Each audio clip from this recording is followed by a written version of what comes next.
వెళ్ళిపోతుందమ్మా అంటారు మా వాళ్ళు. ఒక పావు గంట వరకు వచ్చింది. ఓ కింద నీళ్ళు చూడు ఎలా ఉన్నాయి, ఫుల్ ఉన్నాయి.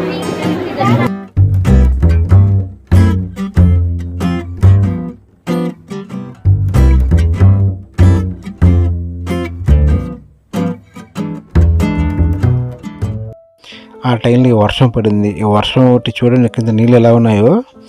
క్యూ లైన్లో మొత్తం నీళ్ళు వచ్చేసినాయి.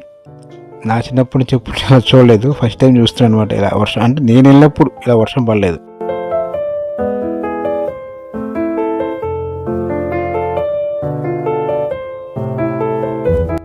మామూలు రోజుల్లో దుర్గ గుడికి వెళ్ళి దర్శనం చేసుకోవడం వేరు, కానీ ఇలా దసరా టైంలో అయితే డివోషనల్ వైబ్స్, స్పిరిచువల్ వైబ్స్ అంటారు కదా, స్పిరిచువల్ వైబ్స్ కొంచెం ఎక్కువగా ఉంటాయి. గర్భగుడికి దగ్గరికి అయితే వచ్చాము, లోపలికి ఎంటర్ అయ్యాము.